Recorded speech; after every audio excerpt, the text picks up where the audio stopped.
Hello, welcome back to Take Your Medicine. I'm Jacob. And I'm Sadie. And we have a lot that's happened in the past week. Most notably, Elon Musk made an offer to buy Twitter. And rejected a position on the board of directors. Correct. And they also took what's called the poison pill approach by people, which is that they basically held a vote that's going to prevent Elon from outright buying Twitter. So that's like their defensive move against him. And then that's going to open them up, I guess, to financial or to liability because they're foregoing their fiduciary duty, because what he offered was going to be like an instant $8 per share gain from, January or something like that. Right. And of course, they rejected that because the political power is more important or more valuable to the people that are running Twitter than the money. Right. So all of this was honestly pretty close to predicted by Darren Beatty, who is a journalist at Revolver.news. He was one of the guys. He was the main guy that wrote about the FBI's involvement in the January 6th riot. Right. Yeah. And he's on Tucker all the time. Yeah, we've talked about him before. Yeah, so first article, going right into it, is... Whoops. Dang it. The first article going right into it is The Battle of the Century. Here's what happens if Elon Musk buys Twitter. So this is by Darren Beatty.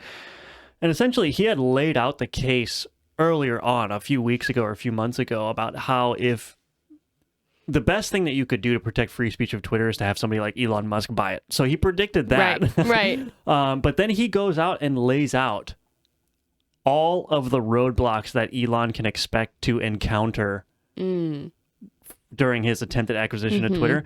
And the interesting thing is this guy, obviously having written about the corruption of the government from January 6th and other instances, he's coming at it from like a globalist American empire perspective. Right. Like, what do the elites, what are they going to do to prevent Elon from making this happen?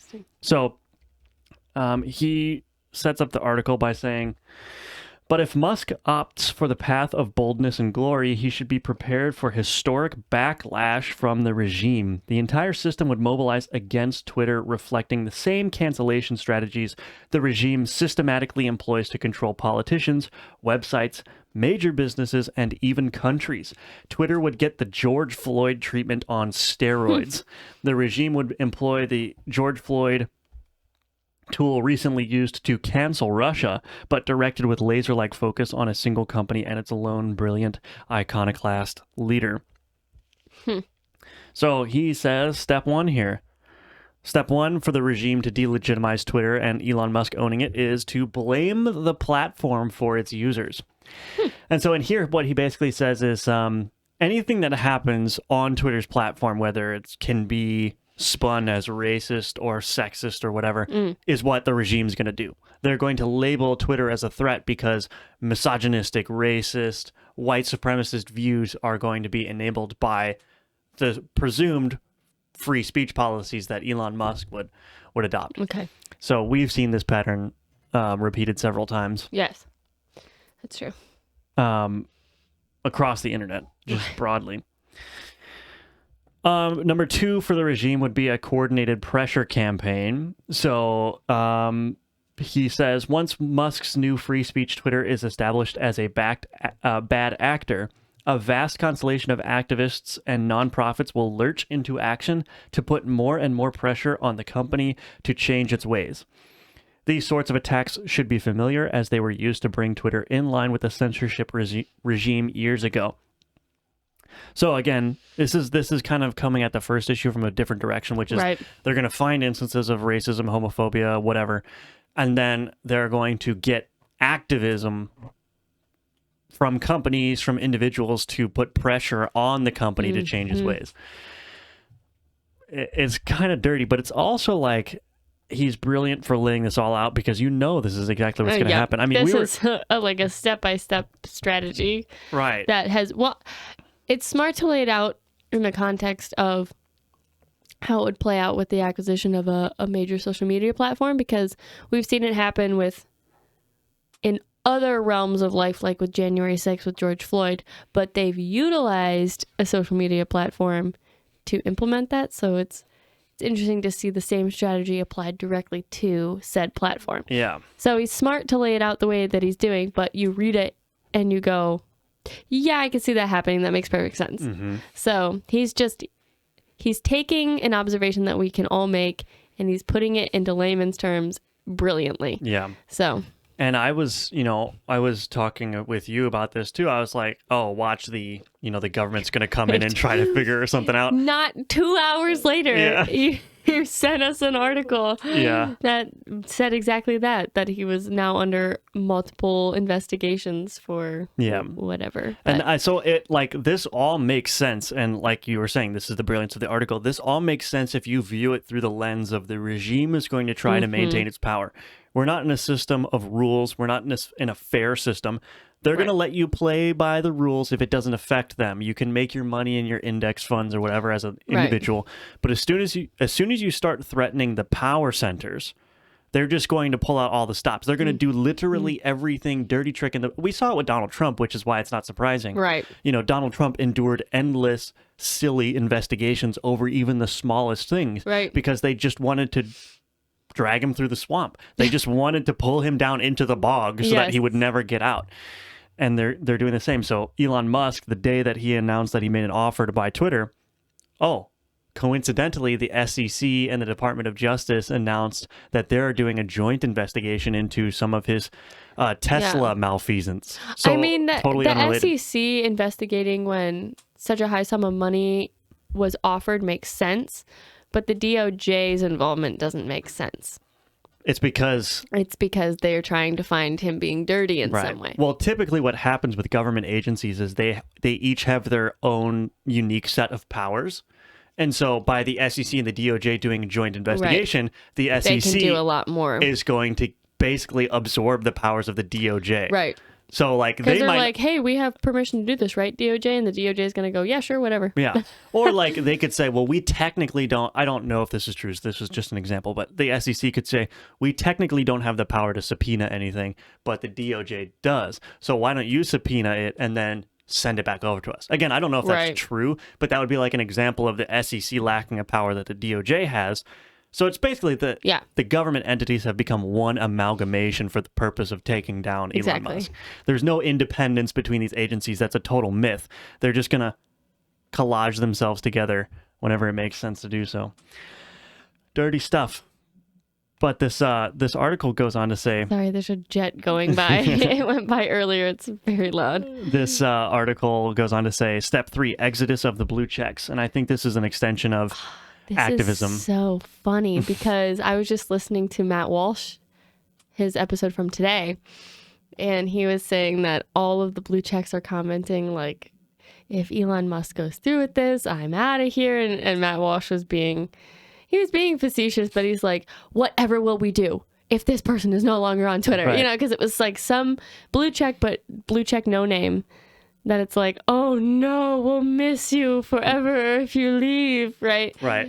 But yeah, so that's what Darren Beatty predicted is like you're going to see a slew of activists who announce, I'm done with Twitter on their Twitter account, and then they'll leave the platform. And that's supposed to hurt Twitter somehow, but I don't see how that strategy in particular is going to help because they're also like the blue check type people that support cancel culture, so it's like you're just making the platform freer by leaving. But they also won't do that because like the reason why we're having this debate over Twitter and why Elon Musk is trying to acquire it is because Twitter is the only game in town.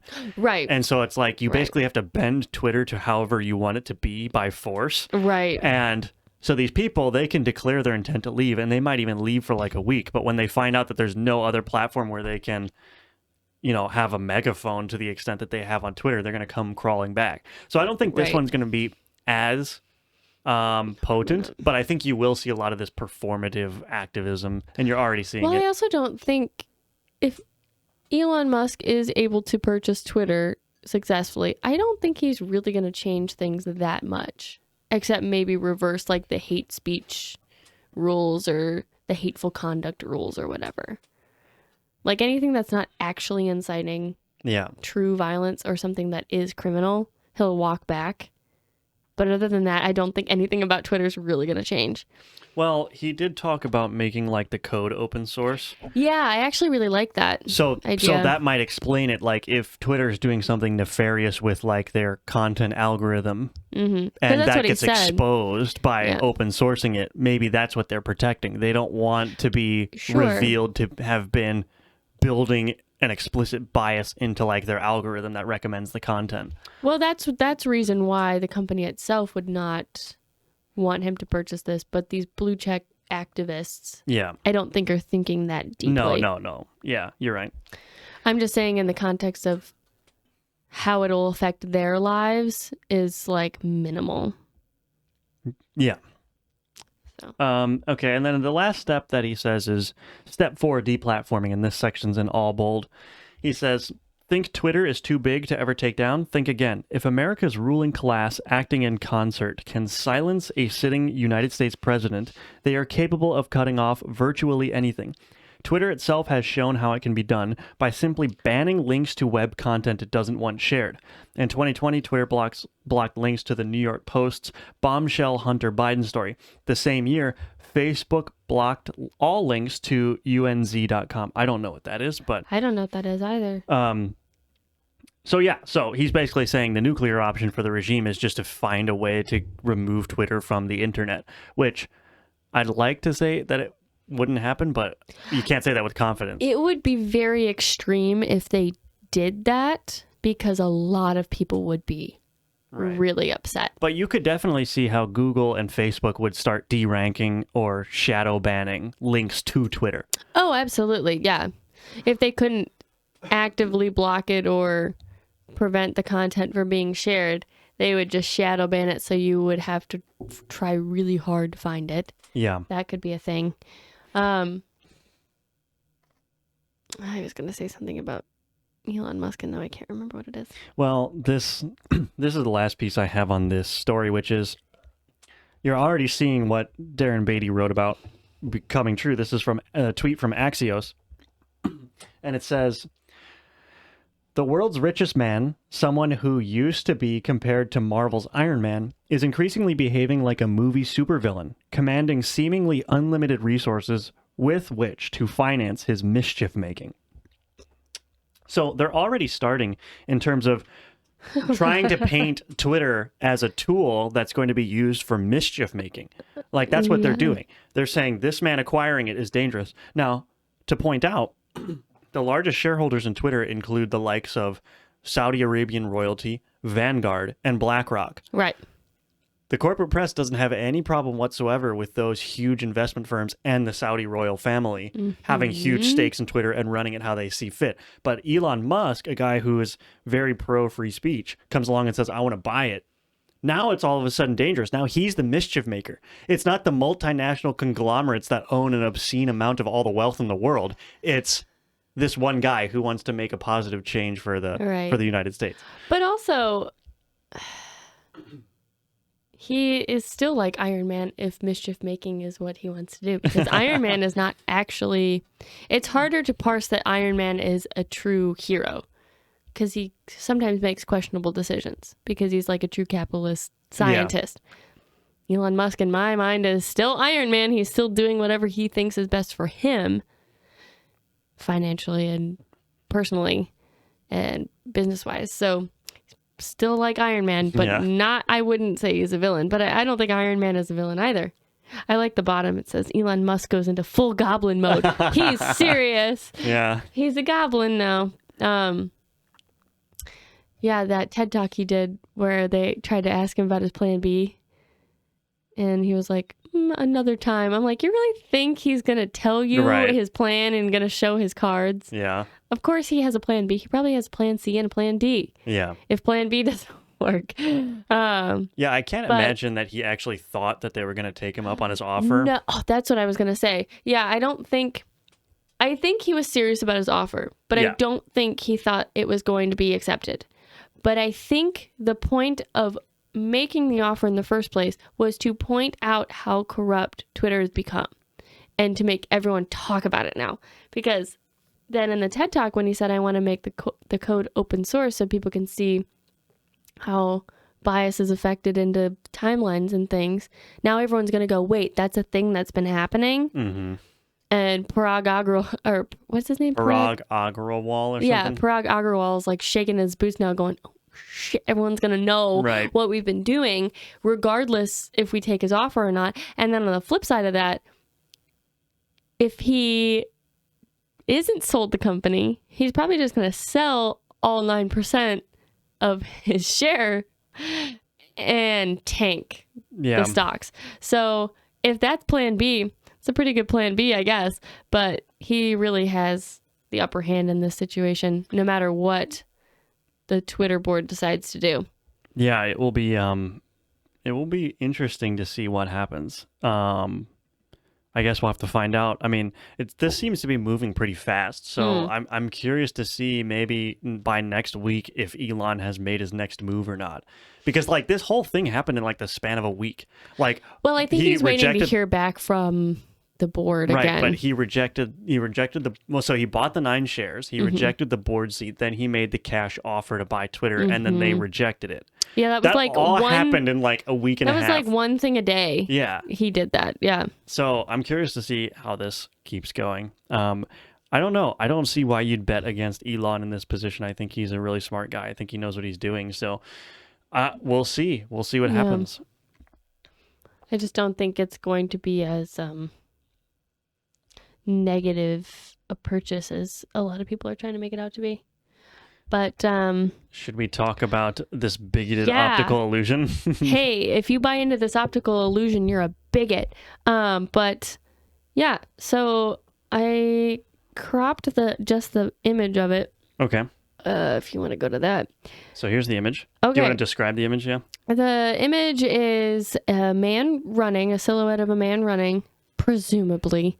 And the very center of the picture is white, and as you go out from the center, it's a gradient of grays to black in what appears to be like a square tunnel, basically a perspective square tunnel. Yeah. So how do you see this picture? How do I see it? Yeah.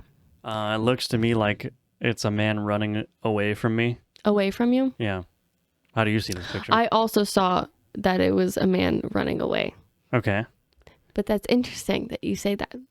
So should I go to the next one? Yeah, here? So we can go to what it actually is. So this is in the New York Post. This optical illusion can reveal if you have a female or male brain, you bigot, depending on what you see first. The riveting image of the running man claims it can decipher what kind of thought process people have, and what you see first may mean you struggle to multitask. The simplistic picture shows a dark figure poised in a sprinting pose, but do you see him running towards or away from you? Our brains each decipher ambiguous images in different ways, due to the varying processes as they receive and process information. In this case, it means some illusion enthusiasts may interpret the brain teaser as a man traveling away from you rather than towards you. So what does this mean, or what does it mean if you saw the runner approaching? According to Fact Factories, this means you have a more male brain. Oh, really? Jacob, you have a female brain. Well, that's unfortunate. That's okay. I'm not trans for all the viewers and listeners out there. What is that top line? It's cut off a little bit. Oh. You try to solve your problems and past life's difficult obstacles using your spot-on analytical skills and good reason. You learn very quickly once you become curious about something. That's when you focus all your energy on it until you come with an idea of how to approach it. But juggling numerous jobs at once is not your forte. You're not a good multitasker, and you'd rather focus at one thing at a time. So is this talking about the male brain, supposedly? Yeah. Okay. So that's supposedly for male brains, if you see him running towards you. I see. Once you come up with an idea or have a strong opinion about something, you are ready to back it up with convincing arguments because you're sure of yourself, your great focus and attention skills. They're pulling all this information out of an optical illusion? Mm-hmm. From Fact Factories. This is like... I have a greater point to this. Okay. But, so for those who saw the figure hightailing it away from you, it means you have a more female brain. This suggests your analytical skills and reasoning are at their max. You rely on your senses and reasoning, and you don't rush when making a decision. Your brain is at its best when you immerse yourself in something creative or you're creating something from scratch. You're a great multitasker and you have an amazing memory. What you can always count on are your intuition and excellent senses. Now, this is very like horoscopy. I was going to say sense, that, yeah. But I think the greater point I want to make, and I think the greater point that they're trying to get at, is that there are differences between male and female brains. So this crap that you can be whatever you want to be is crap. Yeah. I mean, even neuroscientists who have dissected male and female brains have found 225 physical differences between the anatomy of a male and female brain. So to say that they are interchangeable and the same is incorrect. Yeah. This is just like a silly colloquial whatever, but it's making the same point. I don't know that there's differences. That there's differences between male and female brains. I don't know how the New York Post leans. Right. Is that a right? Yeah. Okay. So it makes sense that they would headline something like this and actually put it in their publication. But it's important to realize that men and women typically perceive things differently. Even something as ambiguous as this image, it doesn't really matter. They're going to interpret situations differently. They're going to look at scenarios in different ways because it is physically impossible to see them in the same way. Yeah, that makes sense. That's my greater point. But yeah, I think I want to talk about how they're just seemingly pulling this information out of nowhere. Like, obviously, we don't have the article pulled up, so I don't know if they cited any specific research. But like you said, this basically seems horoscopy, like somebody just made something up that fits the story.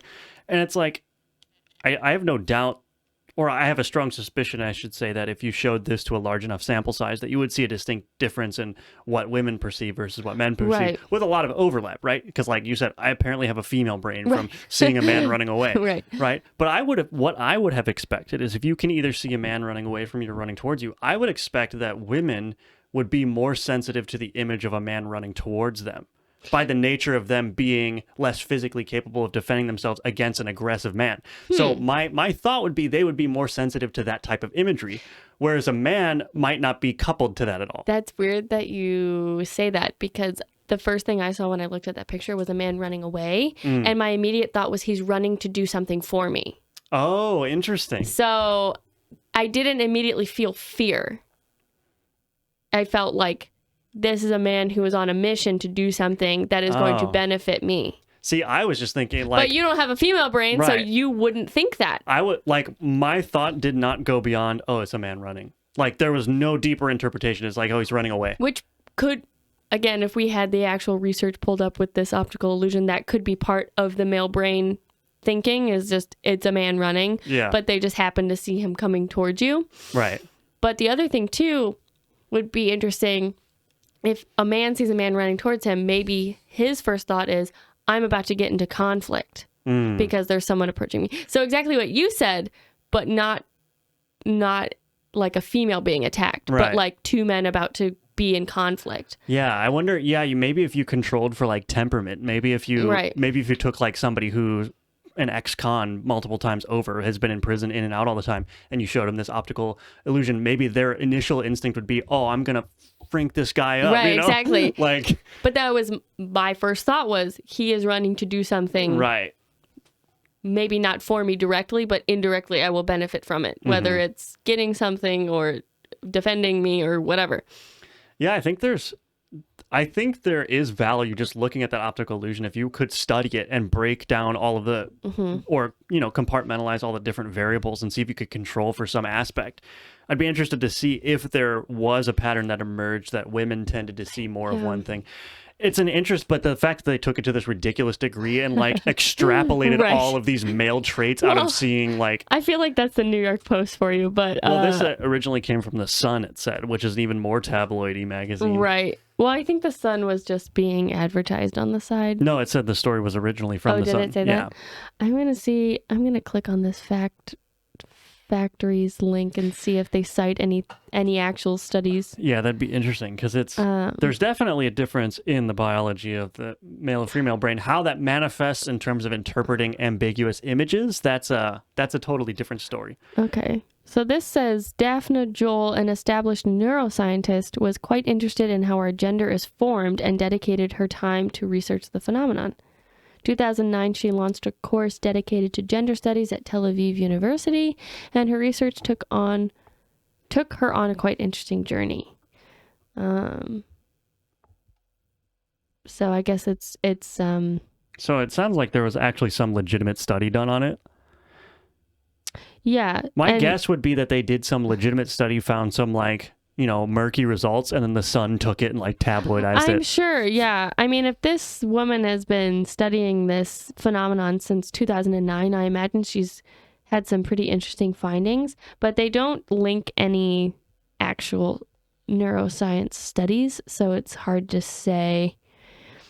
Well, I could always do more digging in it for next week and then see if I can find any of her actual research in some neuroscience article or something. But yeah, so this one I actually really want to talk about, even though this is a story you brought. That's fine. Yeah, I don't know if you read through it or... I didn't. So this is, what is this called? This is called, well, I called it It's Bad to Be Good. That's what you got. And the actual headline from, when is this website again? It is Psychology Today. Okay. So you know it's good. So it's like a pop psychology. Basically. It's a popular magazine, but yeah, whatever. Yeah. The intelligence trap. Being smart can be a liability. And this is from old Bobby. Old Bobby Hoffman, PhD. Okay. Old Dr. Bobby. And the subheading is why hiring the smartest person may be the wrong decision. Now, can I just riff on this for a little bit before we get into the article? Okay, so please. What I'm imagining this article is going to say is that, because I do think there is such a thing as too smart for your own good. I think this is sort of where the I guess the religious concept of Satanism comes through. You trust yourself more than anything. The ego. It's the ego, right? And the narcissism. And the narcissism. So in a sense, if you're too smart for your own good and you've demonstrated that to yourself by excelling in multiple fields, by racking up the achievements, you get to the point where you have an ego such that you become self-destructive. And in a corporate setting, that might not just be destructive to you, but it might be destructive to your team, to your projects, whatever else is going on. So I definitely see it's like undisciplined intelligence. If you have a lot of raw intelligence and you've seen a lot of success, but it doesn't have the sheen, the finer polish, right? Sure. You're just rough, and sometimes you do things wrong, sometimes you destroy things, sometimes you make things great. But yeah, you do have to corral intelligent people. I think they have to be given sort of, not given, but they have to learn humility, because that's when you become really strong as an intelligent person, right? That's interesting. Knowing when you're going too far, knowing when your ego isn't to be trusted. But then the other side of it is, if you go too far there, then you're not going to maintain your ability to excel above all other people, because that's what intelligence is, right? You are doing something different than other people. And so if you're always listening to other people as your humility and ego check, you're never going to excel, because you have to have that instinct to say, no, you're wrong. I'm right. I'm smarter than you. I'm going to go and do it. So it's I can see how it can be a trap, because you could either become too tame and never do anything with your intelligence, or just be totally wild and destroy everything. So that's kind of where I think the article is going to go. Did you write this article? No, I didn't. So let's go to the first. I was going to read the key points. Yeah, here we go. Individuals with higher IQs are less likely to thrive in a highly structured company environment, which you kind of basically said. Smarter people may view socializing as tedious, awkward, and anxiety-provoking. Is this about me? Yeah. Perceptions of vast personal intelligence are positively related to counterproductive work habits. So the narcissism, basically. Well, what I would say there is, I think that could also be an issue of if a smart person is being under-challenged in the workplace. Could be, yeah. Because smart people in professions that require intelligence, in my experience, are always engaged. They're always on. They're always, because it's a challenging environment. Right. If you are too smart for your own good and working in an office cubicle, I could see how your work patterns and habits would slip into not caring and Not because it's not a challenge. productive. It's like smart Right. kids in school. They don't pay attention. They don't study because they don't want to. Because They don't do their homework. They right. don't. Yeah. And then the last one is irrational perfectionism. It can derail the efficiency of gifted individuals. So the first major thing that old Bobby cites is conscientiousness. I kind of like old Bobby.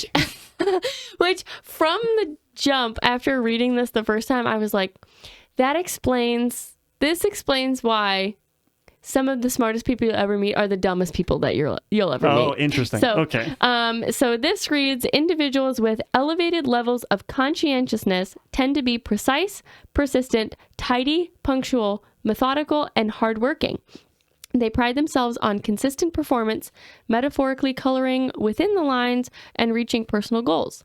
Surprisingly, smarter people are usually less conscientious.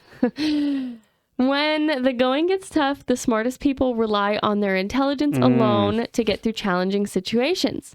Conversely, those with lower IQ scores rely on rule abidance and meeting expectations as a coping strategy to navigate life's difficult circumstances. More intelligent folks can be successful despite being less structured, comparatively unorganized, and more carefree.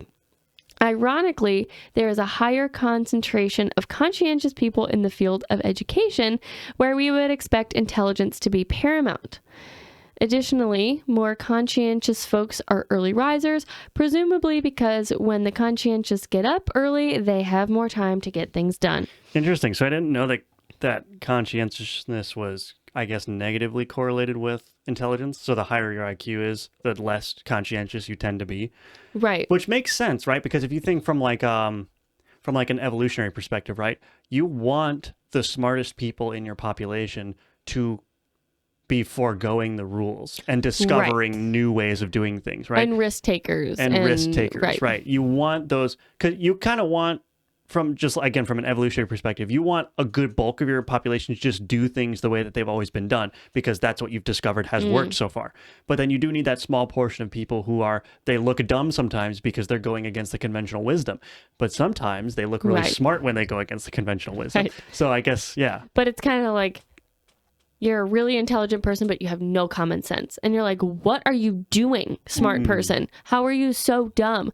Because it might just be something that never came naturally to them, and they never actually developed common sense, and they don't have the quote street smarts, right? They don't know how to interact at the same level as people of average intelligence or of lower intelligence, because they're always up here thinking in more of the ethereal realm.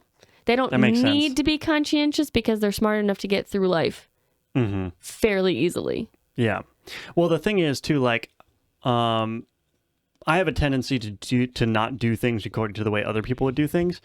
Part of it's an ego problem, but but part of it is that I genuinely want to, through experimentation, find out why it's done that way. So if I take a contrary approach to something that's typically done, let's say in the software engineering field, which is what I do, I'll implement the solution and I'll either find that it works just fine and I like my solution better, or it miserably fails, and then I learn, oh, that's why we do it that way. So it's like, if I abided the rules, I would never have that finer understanding of like, why is this thing being done this way? I have to try it differently and fail and discover on my own that actually the way it was the best way to do it. Well, I think the interesting thing though about people like yourself who are of higher intelligence and do things that way, you don't apply it to more basic functions of life.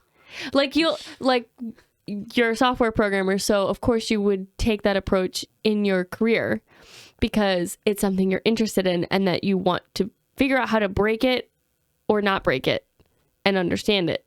But like, if you just need to go to the store and you don't know how to get there without putting it in your GPS, it's kind of like, if you just drove around enough and got lost, like, you'd learn where things are. Yeah, but that's nerve-wracking. Right, but exactly. So people of higher intelligence, they do these things that are risk-taking, but then in the more mundane parts of life, they have like no conscientiousness at all, which is basically what this is saying.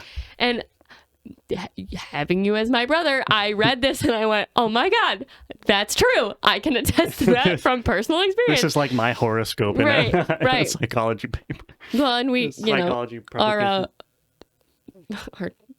two step siblings that are older are are this way also. Yeah, true. Very, very intelligent and not have no common sense, right? Yeah. So it seems to be a pattern for sure. Yeah. So then the next bit is extroversion. One of the most widely accepted personality measures is where we fit on the continuum between introversion and extroversion. Introverted individuals generally draw energy from solitude and like to think things through before acting. In contrast, extroverts are empowered by the outside world, and socializing serves as their catalyst for action. While study results are mixed, generally, introverted individuals have higher levels of fluid and crystallized intelligence. In one study investigating work performance, introverted managers scored significantly higher on intelligence tests than their extroverted peers. The consensus explanation is that extroverts gain more traction and achieve success by relying on a verbal ability that makes socialization a low anxiety and rewarding process. In turn, introverts are less outgoing because they rely on their smarts to be successful. Not surprisingly, as individuals mature and have fewer friends and family, they become more introverted. So it's basically saying it's harder to go up in the ranks in your career or your job or your company if you're introverted. Yeah. I think I'm obviously a very introverted person. I actually sent this text today, which I was cracking up when I sent this to you. I said, I have decided to grow out my hair, grow a beard, and purchase an isolated cabin or house in the woods where I will live out the rest of my days in near total solitude. You should have. I was cackling to myself. I bet you were. But I'm like, that's not far off from what I want. You right. know, like, and so this sort of resonates with me. It's like, oh yeah, as I get older, I definitely don't see myself getting more friends. That's right. For sure. That's true. To be fair, I don't really see you getting less friends though either. That's what I mean. Like, I think an extroverted person obviously is going to make more friends, and they have certain advantages in the career because they're more people above all else like charismatic people. Yeah. Like you are more likely to get a job if you're average intelligence and super charismatic and extroverted than you are if you're quiet but like super secretly really smart. Because the fact of the matter is you're not showing that you're smart in your action, in your presentation. Right. Whereas extroverted people, they may be really good at presenting themselves as really put together and competent individuals, and when their performance may actually not be that impressive. Right. But it's all about the perception. It's marketing. That's what it is. It's marketing. Well, I think that's why you see a lot of CEOs that don't seem to be particularly intelligent. Exactly. Because they're very charismatic. Mm-hmm. And I think this is why politicians don't tend to be very intelligent either. It's because their whole, think about it. A politician's entire job is to look good in front of crowds of people. Right. Convince crowds of people that they're the right person for the job. And so politics is selecting for that set of traits, which appears to be not so much correlated with intelligence. Now, there are multiple Harvard and Yale graduates in politics. There are very smart people in politics. But I think you're not going to find the smartest people aren't going to end up in politics. No, that's true, because they fear public speaking and I think there's a lot of social anxiety that accompanies higher intelligence. I don't know why that is. Maybe it's because of the lost in thought thing and the introversion that just has to come along with thinking through philosophical experiments and things like that. So but I don't know. Here's a crazy idea that I've been thinking about recently, and I want to get your thoughts. Again, this is just a crazy idea. So I'm just going to talk, and you tell me what you think. So it's generally accepted that throughout human evolution, there had to be sacrifices made to increase the size of the brain, right? So like we lost our massive jaws from our ape ancestors to make more room for the brain. And we were able to lose that jaw size by cooking our food and having tools. So we didn't need the anatomy to rip through raw flesh and to cut it apart, right? We don't need that because we have fire and tools now, right? So my hunch or my thought is that we're seeing like an increase in autism diagnoses going up and up and up. And my thought is this could potentially just be a continuation of human evolution, that there's actual wiring of the brain that's being sacrificed to make room for more like intelligence. Do you know what I'm saying? So like more what you would say like ethereal intelligence, like up in your head thinking about complex topics. There's only so much that the brain can do by the nature of it's contained in a small space, right? And so if you wanted to increase, let's say, the top level IQ, my hunch is that you'd see other areas of the brain, like perhaps the areas responsible for social skills. You might see those scaled back in order to create more connections that are more conducive to the types of intelligence that we associate with really smart people. And I wonder if that's being mistaken or attributed to autism, when in reality it's just humans getting smarter. Like, what if aliens that are way smarter than us are just the most autistic freaks of all time? That's what I'm saying. Well, so I was going to disagree with you until that very last bit that you said, where it's being attributed to autism, because autism is actually a spectrum disorder. So there are people who have autism who are nonverbal, right? Who have barely any functioning. So maybe that's an error on our part in calling all of these things autism. That's what maybe I'm autism needs to be a smaller section of people, that how we used to call it Asperger's. Maybe that's more appropriately autism, and all of the more severe things are just developmental disability and not necessarily autism. But I think the thing that makes anything autism is the self-stimulating parts of it, where like you'll hit yourself or you scratch yourself or you know, whatever. I think that's probably the key diagnostic so my point criteria. is that, but I see what you're saying, where we're probably misattributing a lot of people to autism who are just, their social skills are shrinking because their other parts of their brain are growing. Yeah, like, which could be. Elon Musk is a perfect example, right? He's probably like one of the smartest guys on earth, but he's diagnosed with Asperger's and like doesn't have great social skills. And it's like if in order to increase the top level intelligence, my thought is you have to make sacrifices somewhere else in the brain, right? And if that sacrifice is social skills, which apparently you don't need to have very good social skills to be wildly successful in this life, then that seems like a worthy trade-off. Right. You reduce the capacity to interface with other people in exchange for an increased capacity to do things in the material world and to make, observations and... Well, I think the other difficult part in trying to parse out who has real autism that could be more closely related to what we used to call Asperger's and higher intelligence, or like a savant in a field, it's getting harder and harder to parse that out and just retardation. Genuine retardation, because we've introduced so many things into our diet and our healthcare that are probably affecting that.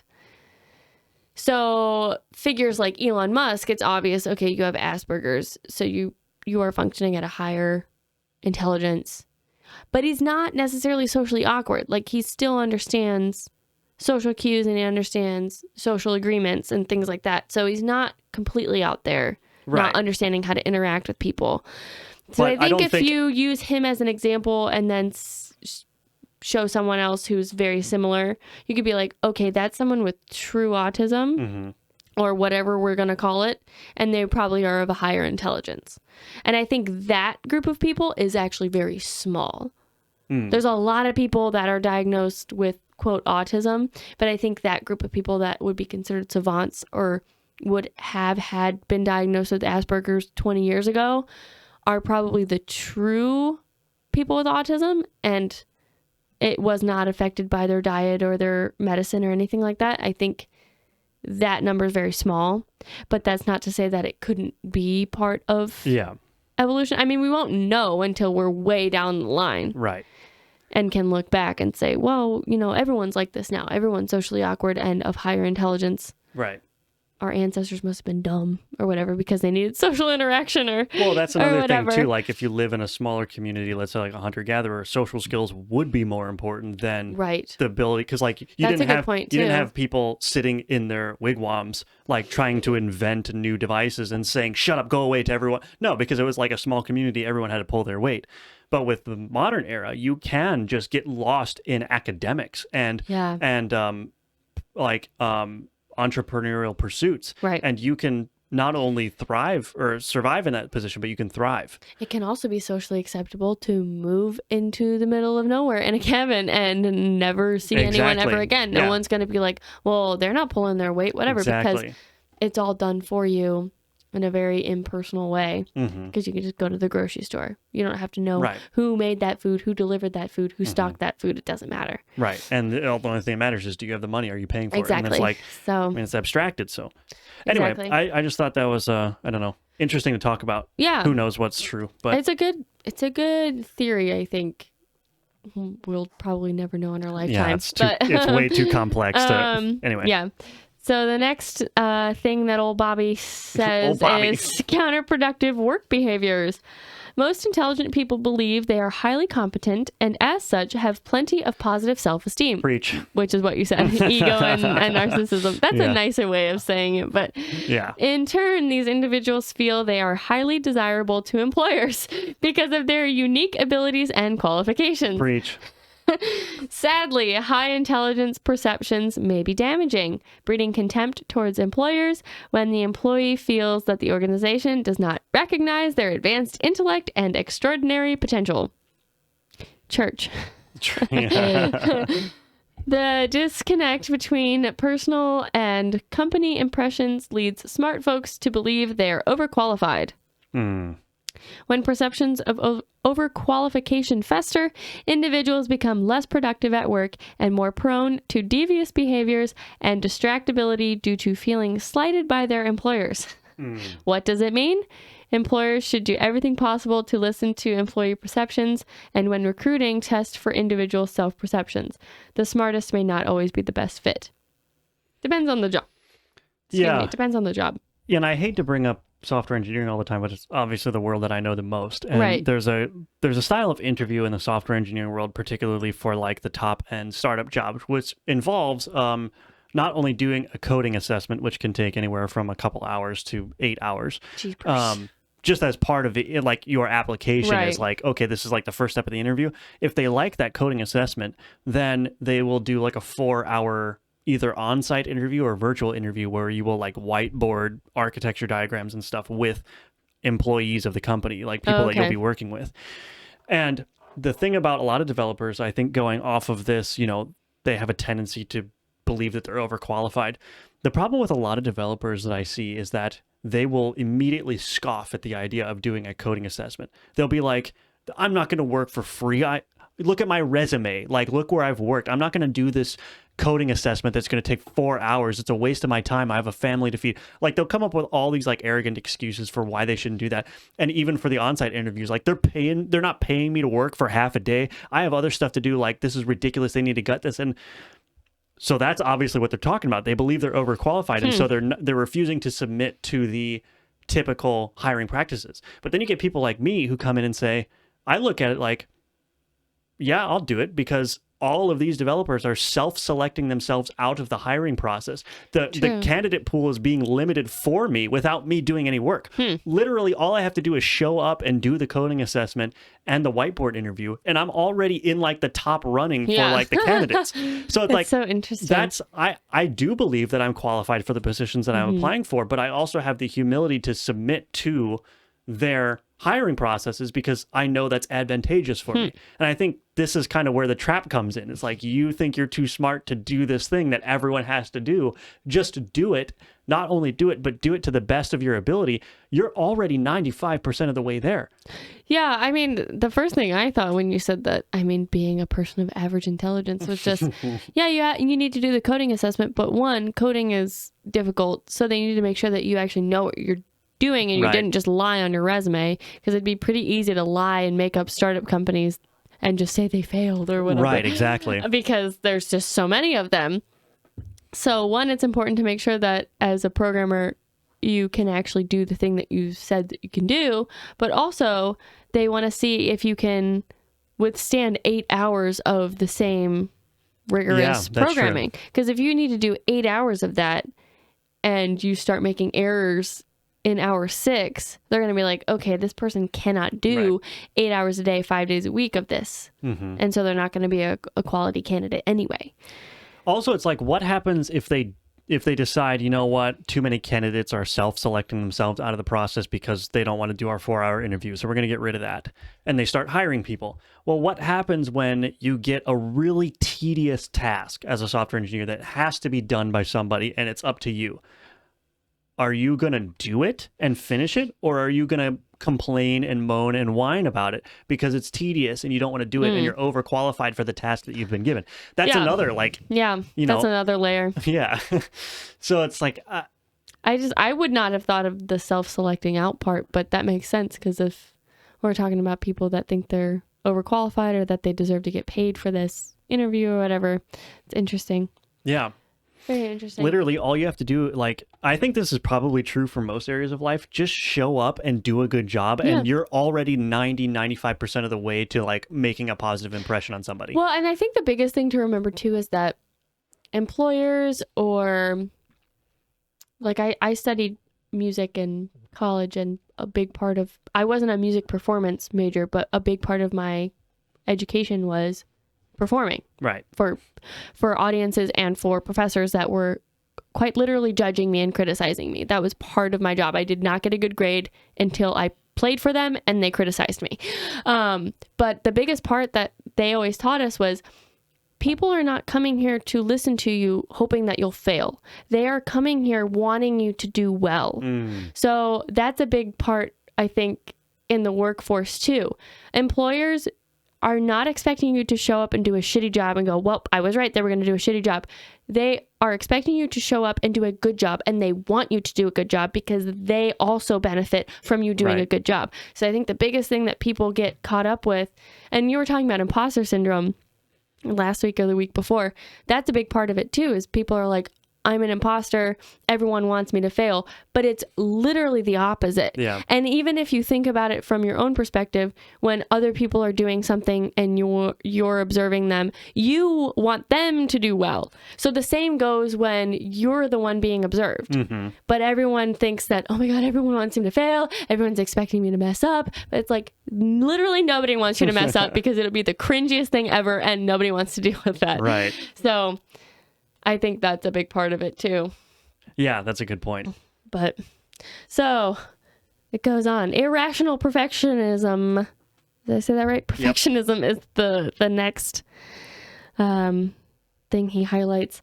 Many of us strive to have exceptional work performance, which is normally a good thing for both companies and individuals.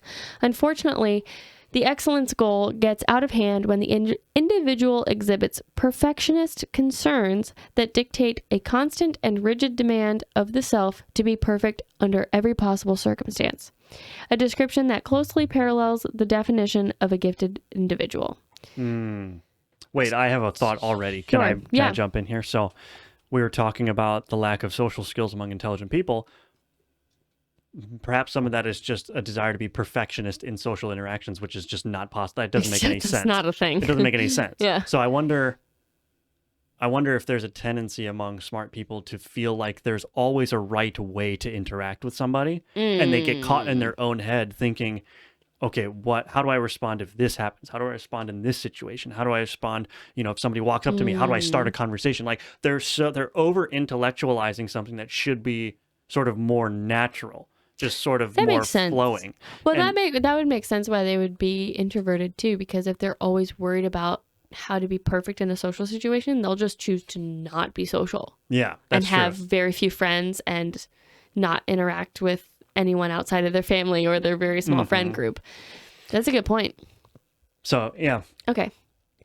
To make matters worse, individuals with an inordinate perfection focus often have huge self-doubt, fear mistakes, and experience highly negative emotions, like depression, when things don't go as planned. Okay, so this is basically basically what I said. Yeah. Reading ahead. There is, however, a silver lining. The traits of self-control and self-management that can mediate perfectionist concerns are no less frequent in gifted individuals than their lower achieving peers. Oh, okay.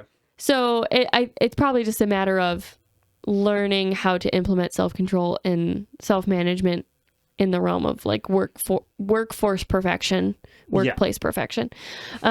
Perfection is not a core quality of the gifted when it is accompanied by the less lethal belief that perfectionism is a goal and not an unwavering necessity. Interesting. Yeah. So that's good. Yeah. There's a way out of it. And then the very last thing is the smart advantage.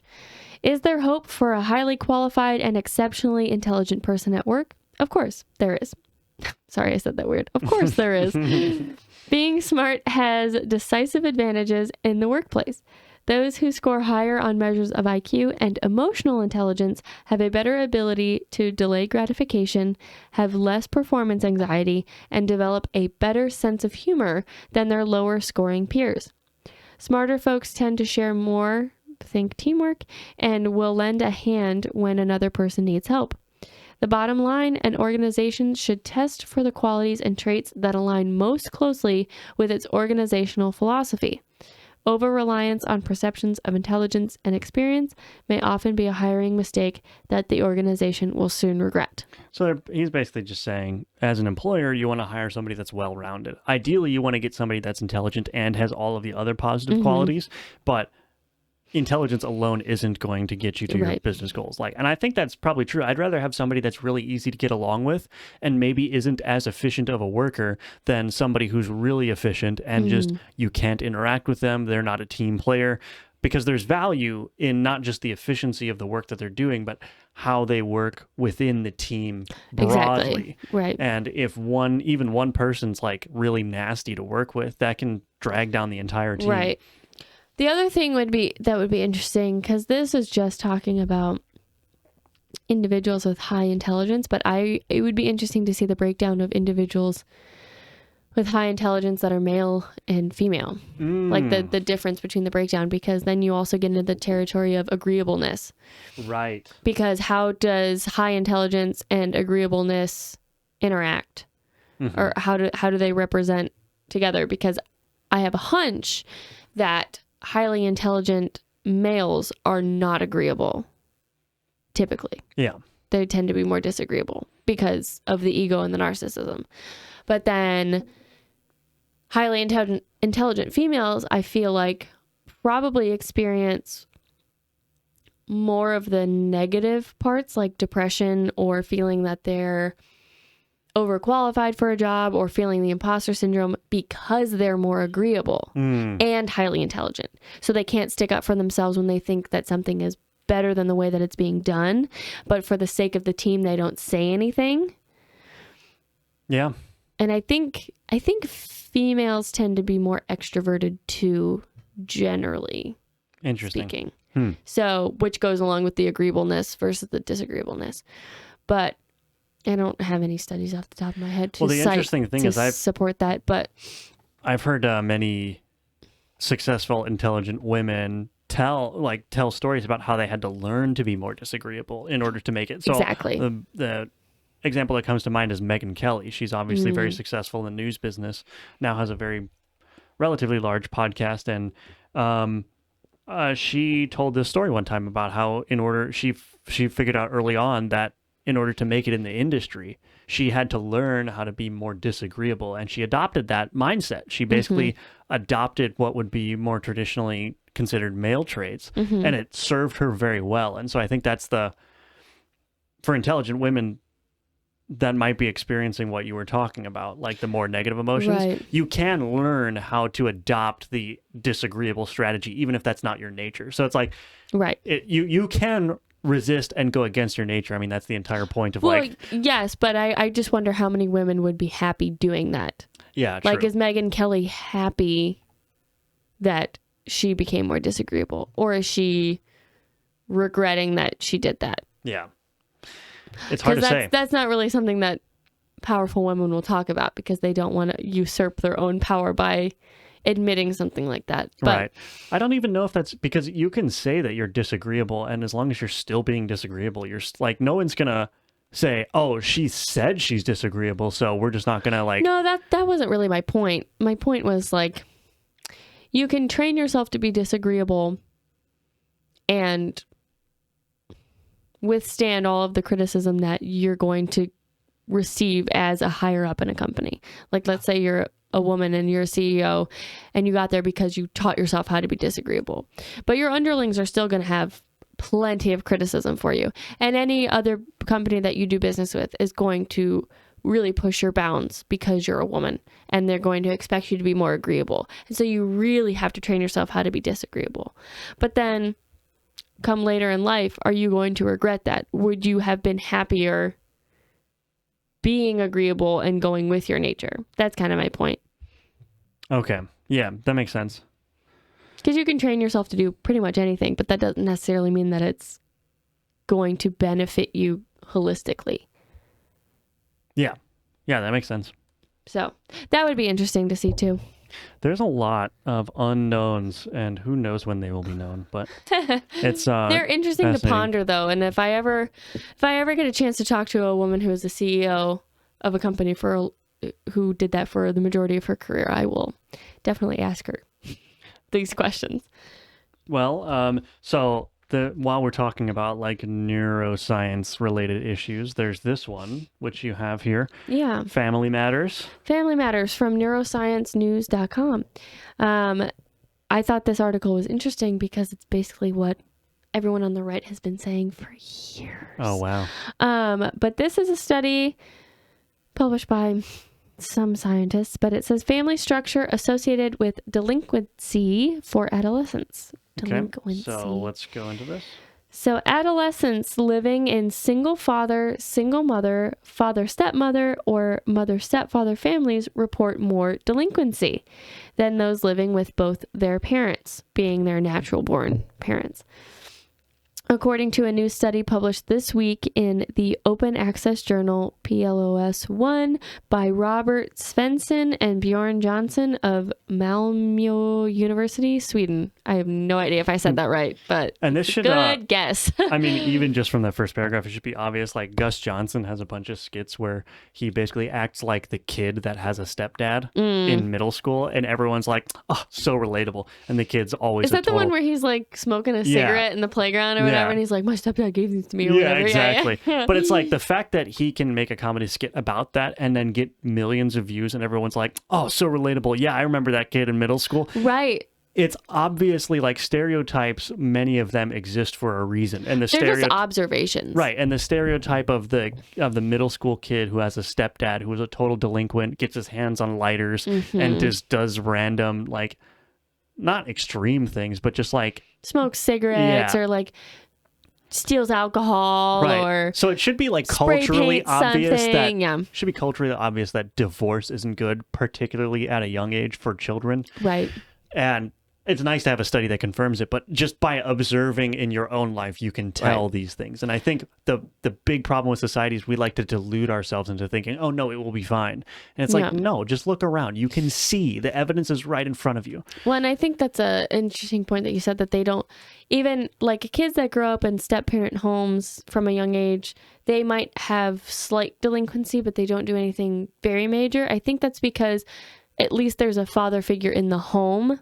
But because it isn't the natural born father, it still creates problems, right? Yeah. So it's better than nothing, but a child has a right to his natural born parents. Well, it's the difference between an authority figure existing literally since you were born and you don't know anyone else versus like, oh, now this new guy is supposed to tell me what to do. Yeah. Like it's an interesting relationship. There's just a disconnect there, right?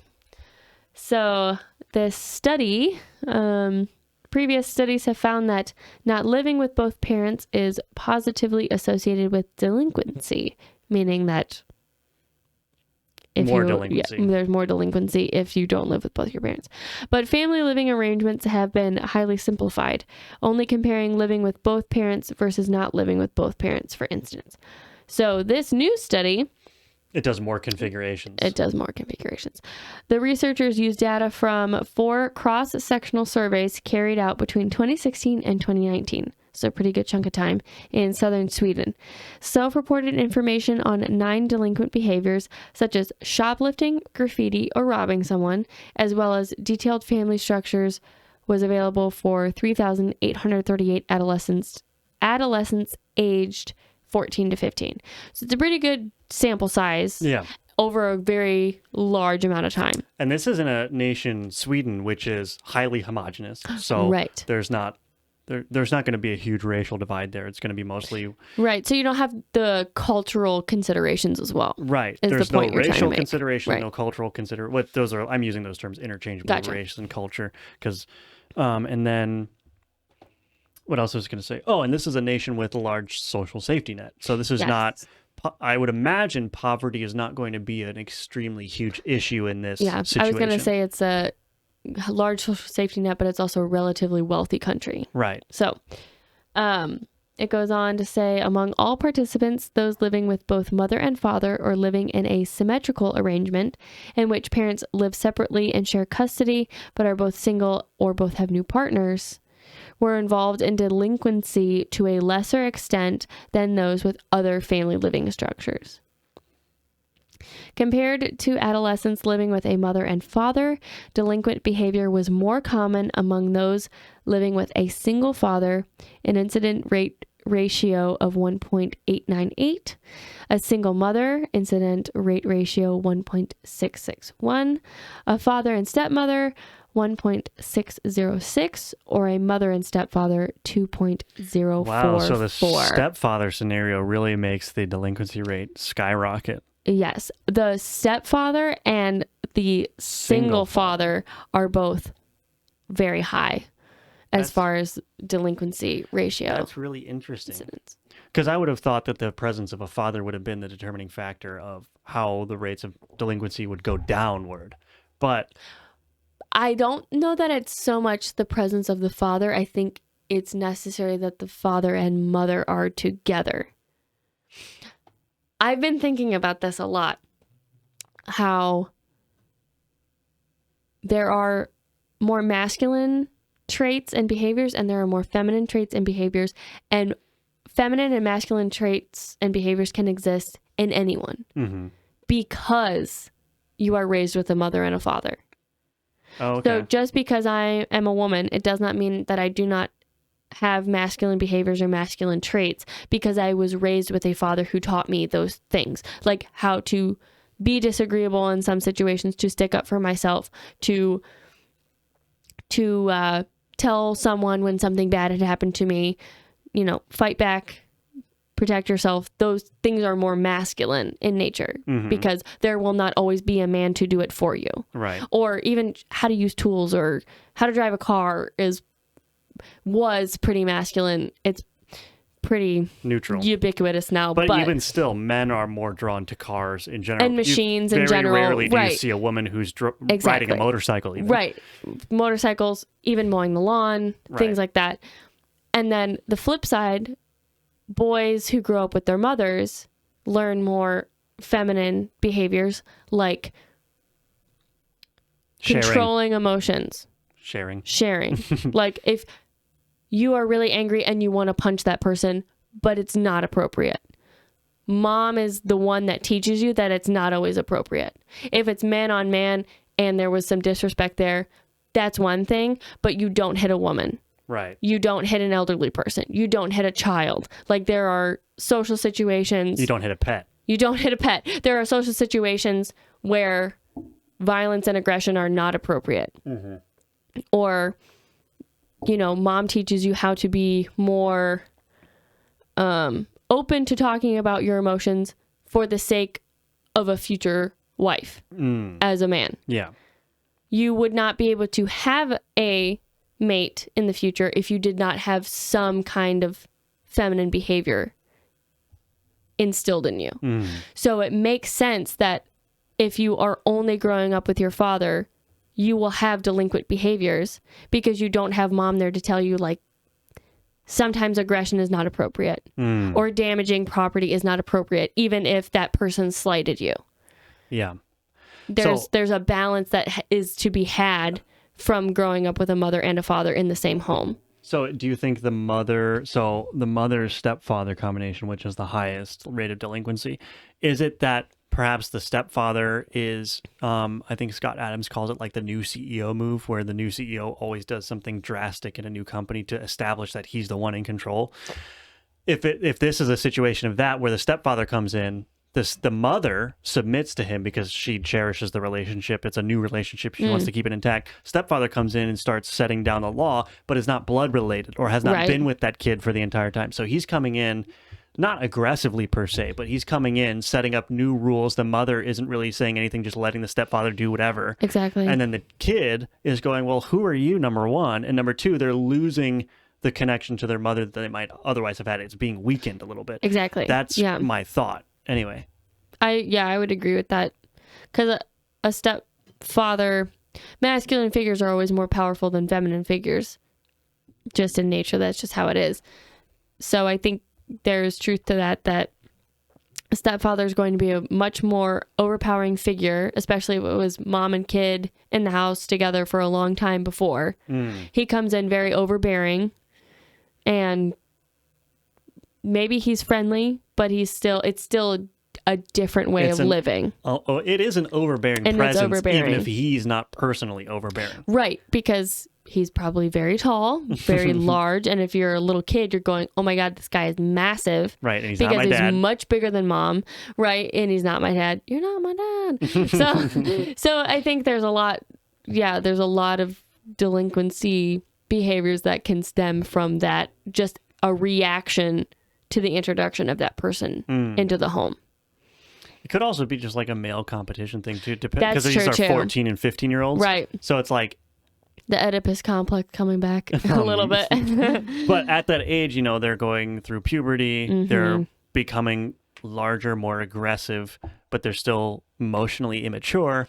They see an unfamiliar man who is not related to them in any way coming into their territory, essentially. Like, just to use, I know it's not this simple for people, but just to use like figurative language, it's like a territorial kind of struggle, or like, it's a masculine, like, no, I'm the one that's with mom, like, even though it's been different me and relationship. mom forever. Right. I've taken care of her.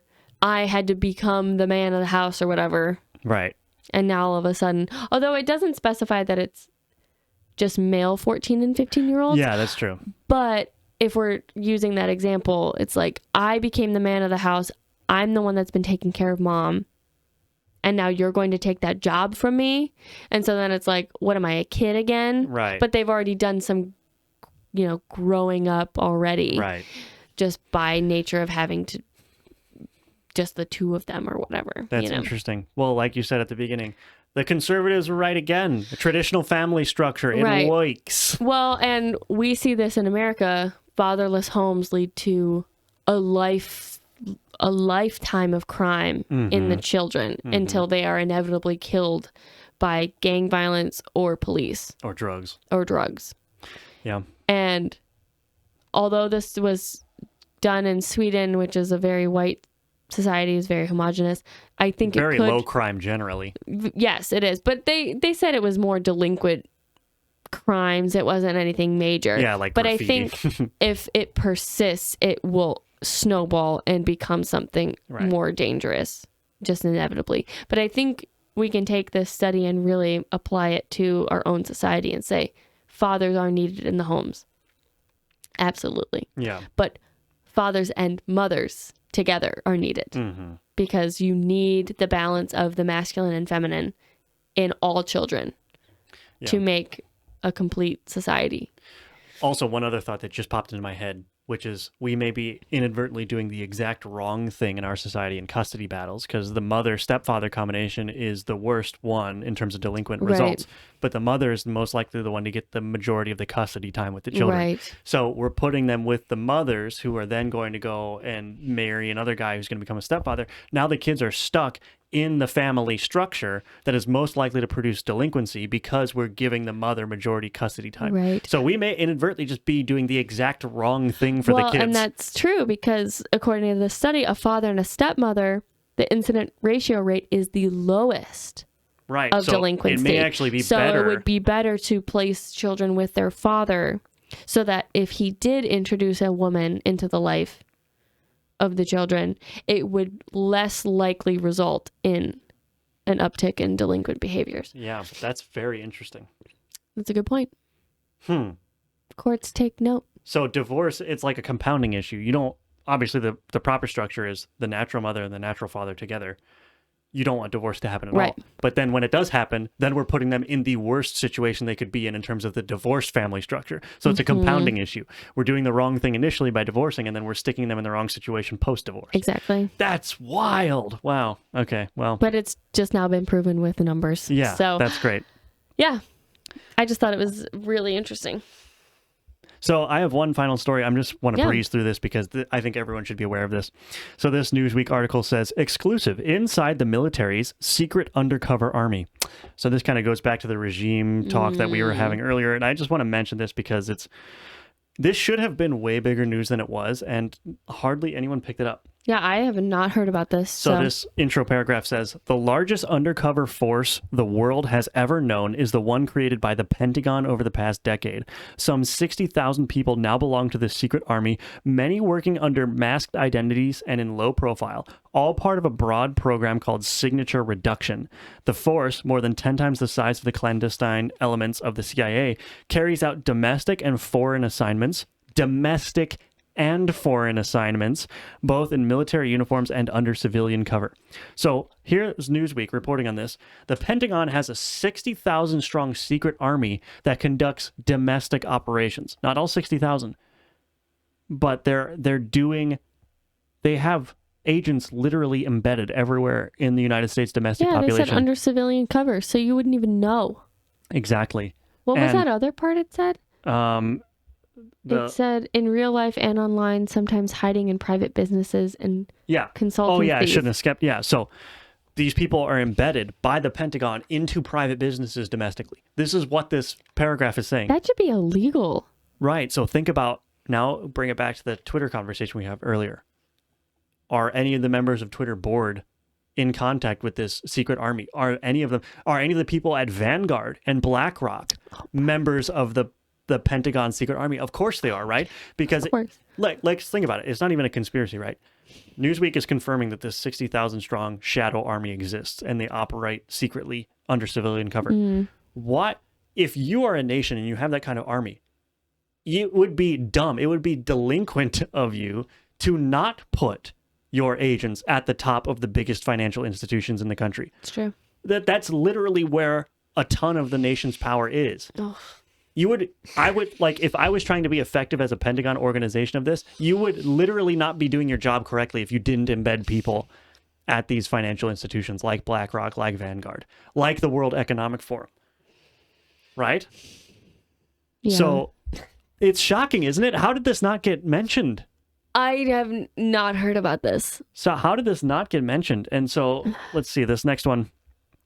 This is a little bit more about the nature of the work. So Special Operations Forces constitute over half the entire Signature Reduction Force. The shadow warriors who pursue terrorists in war zones from Pakistan to West Africa, but also increasingly work unacknowledged in hotspots, including behind enemy lines in places like North Korea and Iran.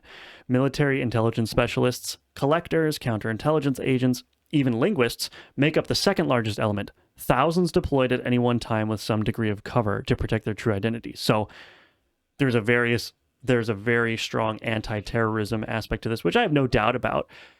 But then you look at January 6th, which is labeled as a terrorist. Yeah, why are you doing things domestically? Right. Why are you so suspicious of your own people? Right. And but so they say they're doing the terrorist work abroad, and that's half the force. But I understand there's domestic terrorism, but that can easily be abused. There is real domestic terrorism sometimes, but they're labeling stuff that's not domestic terrorism. Right, domestic I terrorism. Understand. How many of those events are they using as cover to embed some of their shadow army? Again, it's like if January 6th is going to be a massive event that you can make political hay out of as the Pentagon, why wouldn't you put people in that crowd? Well, I mean, we saw the glowies. Yeah. That crowd was like, you turn off the sun and you'd be like radioactive. Or the year later, January 6th rally, whatever, it was all just the same dude. Yeah. Like 20 of them, or with the khaki shorts. They all had the khaki shorts with the t-shirts on, the same watches and the same haircut and the same sunglasses, and you're like, Fed. How do you do, fellow Fed? Yeah, right. And so this last snippet that I took here, it says, in the electronic era, a major task of signature reduction is keeping all the organizations and people, even the automobiles and aircraft involved in the clandestine operations, masked. This protective effort entails everything from scrubbing the internet of telltale signs of true identities to planting false information to protect missions and people. As standard, unforgettable identification and biometrics become worldwide norms, the signature reduction industry also works to figure out ways of spoofing and defeating everything from fingerprinting and facial recognition at border crossings to ensuring that undercover operatives can enter and operate in the United States, manipulating official records to ensure that false identities match up. So you have Newsweek confirming that they will go as far as manipulating official records to conceal their identity. So the question that I'm asking now is, and I know there's probably people out there going, Alex Jones was right. But the question I have is, we found out about the Fed involvement in January 6th. We found out about the Fed involvement in the Governor Whitmer kidnapping plot. Those are two that we know about. Right. How many other events in modern U.S. history have been either partially or fully driven by these shadow operators who not only operate secretly... Right. They not only operate secretly, but they can manipulate official records so there's no trace. I mean, we knew that the CIA was probably involved in a lot of false flag events. Mm-hmm. But this is just confirmation of it. Right. And this is exactly numbering the size, which is 60,000. This is 60,000. I wonder if that's an accurate number. It's probably, I would guess it's probably low. I was going to say, I feel like it's probably way higher. Yeah. Because if you're... I would guess it's 60,000 just in the United States. And then more worldwide. Mm-hmm. But then it makes you think, what about Ukraine? Well, we know that what's the involvement there? We know that the United States had a huge hand in overthrowing the democratically elected government of Ukraine in 2014. Well, yes. But what if Zelensky is part of the shadow army? Right. Well, that's what I'm saying. Like, we know the corruption that we know from our government and its involvement in Ukraine and the Russia conflict because of the oil pipelines, the democracy, the oligarchy, everything like that. But the finer details of politics, what are we involved in? Yeah. Over there. Because we could also be in Russia. True. Pulling strings. Well, again, it's the question of, if you want to be an effective counterintelligence agency that can get your tendrils into everything, of course you're going to try to get in the highest levels of the North Korean government, the Russian government, the U.S. government, right? Like, I mean, it wasn't that long ago that we found out that I believe it was either the FBI or the NSA was directly spying on the phone calls of United States senators. That's right. They're willing to go that far. Why wouldn't they be willing to plant, all it would take is for them to plant somebody who's working for this Pentagon program into a safe Republican or safe Democrat district, pull some strings to make sure they don't have any competitors, get them elected, boom, now they're in Congress. Now when they go to make deals, they can get information on what the backdoor dealings are going to be, and they could influence it, right? Yeah. It's just like, what now, it sounds conspiratorial, but it's literally here in writing. Well, it is a conspiracy, but it's not a conspiracy theory. Right, yeah. It's true conspiracy by the CIA to manipulate happenings in the United States and the world. Mm-hmm. I wonder how Newsweek got this information. I don't know, honestly. I mean, I don't doubt it. It's exclusive, so it's original reporting. Right. I mean, it's original unless you listen to Alex Jones. Right. Alex Jones for years and years. But, so they must have a source that would have confirmed this, but I wonder how. Yeah, this how they found out. article goes on quite a bit. I only took relevant snippets. It's a very long article and actually goes into like all the gadgets they're using and stuff. So if anyone wants to check this out, just how did no one hear about this? I haven't heard about this. It kind of went under the radar, which is so it's called Exclusive Inside the Military's Secret Undercover Army. That's on Newsweek. It's by William M. Arkin. Arkin, and it was published on. Oh, this was in 2021. This was published in May of 2021, so it's not new. But it popped up on my Twitter feed, and I was like, "What?" But nobody's heard about it. Right. This is almost a year-old article, mm-hmm. and no one's heard about it. Yeah. So that's super sketchy. The undercover ops are all over this. I'm surprised this hasn't been scrubbed. Maybe they want us to know about it, so now we're gonna go drive ourselves insane by questioning. I wonder why you saw it on Twitter now of all time, because it's been out for a year, and now you are just seeing it on Twitter. I can't remember who linked it. It might have been Darren Beatty, the same guy that does the FBI January 6th reporting. I don't remember. But it would be interesting if it just kind of popped up. Why it would be happening now? Now you're questioning. Well, I know, but it's like, if it's just popping up now in Twitter algorithms, why? Yeah. What's the motivation? If it's been around, they didn't scrub it, so they're okay with people knowing. So there has to be a greater purpose for people knowing. It's just another tool to get people to fall in line because you never know who's watching you. Yeah, it's like the secret police. It's literally almost like it's approaching the secret police level. Yeah.